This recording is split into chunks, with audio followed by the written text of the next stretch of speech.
What's up guys, it's Neelam and welcome to my channel. So in today's video, I'm going to show you how you can wear a sari in very easy and simple steps.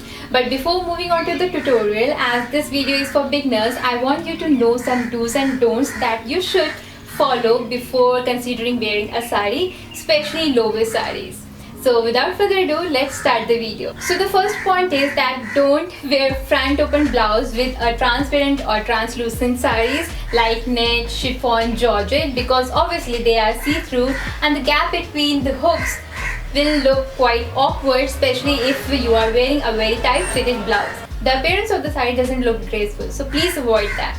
The second point, wearing wrong blouse. By the mean of wearing wrong blouse is that do not wear very revealing blouse or a very loose fitted blouse, because by wearing very fitted and revealing blouse, the body structure of your body won't be as natural as it should be while wearing a sari to give it a graceful look. And if you wear a loose fitted blouse, that structure will be totally out of proportion, and it will be better to wear a very fitted blouse, not very tight, not very loose, a fitted blouse to make it very graceful. Third is, don't wear sneakers, wedges or ballet footwears.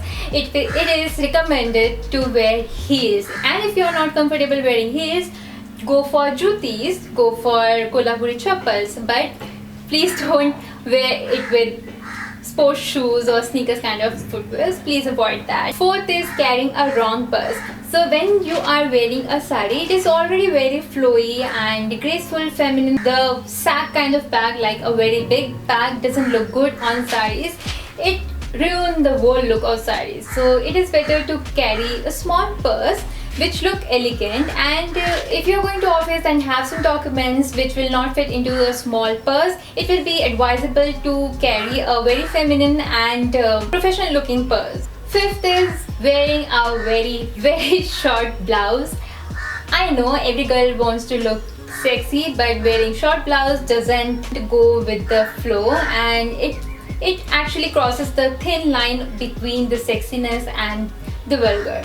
Is wearing a sari too low. Okay, so all ladies want to look good in saris, and some want to look uber sexy, and for that, so they forget how low is low enough when it comes to tying the waist. Showing belly button or navel is sexy, but going beyond that and showing your pelvic structure, it is not at all sexy, and it goes toward vulgarness. If your pelvic structure is too out there, maybe it's too low, girl, you need to take care of it. As I said earlier, that there is a very thin grey line between being sexy and vulgar that you should be very careful about. So seventh is escape artist called the bra strap. So I have seen a lot of cases like that people wear cut sleeve and deep neck blouse, but they forget about what they are wearing inside, and it is all peeping out. To avoid that, if you are wearing a very deep blouse, it is better to get it padded or pin up your bra straps with the blouse properly to give it a very sophisticated look. If you are a beginner and want to learn how to tie a sari, I will advise you to start with georgette or chiffon saris, because they are very easy to work with. Their fall is very nice. The way they hug your body is very feminine. So I will advise you to start with that. Another thing, that the blouse, I have already mentioned that it should not be very too low, too tight or too loose. It should be well fitted blouse. After that, you can experiment with other things like shirt or t-shirt or something like that. You can do that, but start with very well fitted blouse if you want to look very elegant and sophisticated. So for petticoat, you can go for a shapewear like this, and they're very easily available in the market as of now. They keep your sari in place very easily, and they're very stretchable, so you will be comfortable in it.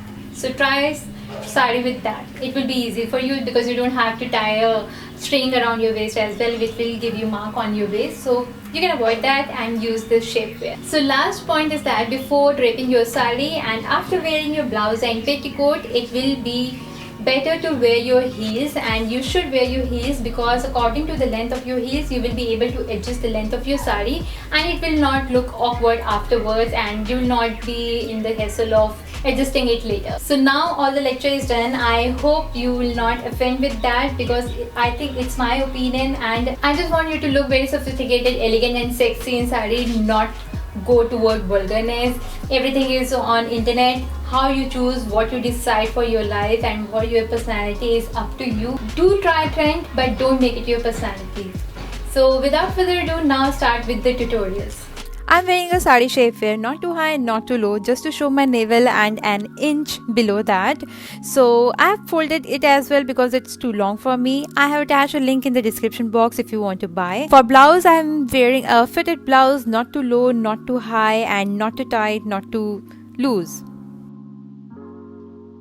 To start dripping sari, find the fall side of the sari and start tucking at your waist. One full circle first. Adjust the length if you require and don't make it floor touching because like in my sari I have some beads around the border, so I don't want to ruin that with my heels, so I'm keeping it a little up. Once you have tucked the full circle of sari at your waist, find the palla and gather it. Now gather the palla by making small pleats like this, but if you don't know as of now, you can just gather it like that because we have to do it roughly. We'll be doing it neatly later. Let me show you one more time. Just stretch the palla like this and in a quick movement, gather all the fabric in one go. Now turn it around your body from back and bring it to front. Put it on your left shoulder. Adjust the length of your palla. The palla should not be floor touching and it should not be very short. So make it knee length level. Now hold the leftover sari in your front and hold the left section like this. You have to make a knot here. I know it's a trick, but you will thank me later. This knot will help you to achieve a very graceful look because it creates some pleats like this over your hips and it looks very beautiful. Now tuck that knot on your right side, moving 2-3 inches from the center.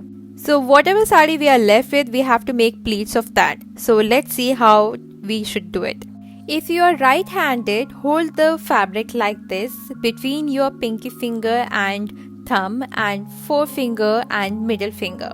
While making pleats, we are gonna use these 4 fingers of your left hand, and from right, you are gonna push the fabric between these 2 pair of fingers. Try to create pleats as broad as possible because that will give you flattering look from front and it will not create bulginess around your waist. Keep moving the fabric between your fingers like this and try to hold the folds as tight as possible so that you don't lose the hold of it. And if you do, take the help of other hand. Once the pleats are done and if you are left with some fabric which you are not able to take into your pleats, don't worry, we'll take care of it later. But for now, adjust the structure and the length of the pleat so that you can pin it properly. The top pleat is little tricky, so please make sure you hold it straight because it can ruin your whole look. Now adjust the length and pin the pleats. If you want, you can pin the pleats at the top as well. Now tuck the pleats in the center, just below navel. Now hold the loose fabric at your waist which could not come into the pleats as back as possible and make one pleat there. At the left side of your waist, don't keep it open. Try to slant your palla. That looks very elegant and sexy. And from front, you can cover your full chest or half chest. That's totally up to you.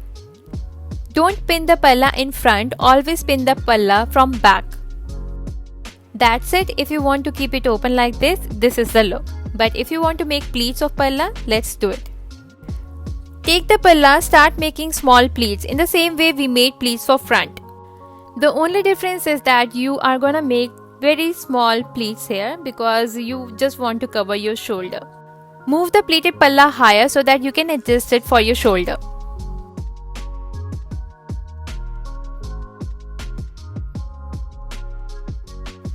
Pin the palla at back, not in front.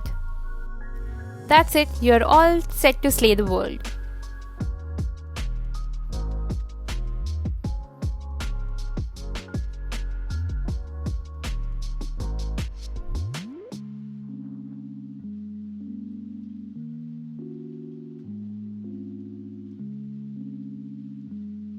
Thank you guys for watching my video. I hope this video will be very helpful to you and your loved ones, so do share it with them. And if you like it, please give it a thumbs up, subscribe to my channel. You can also follow me on Instagram account if you want, and see you in the next video. Till then, stay connected, spread love. Sayonara.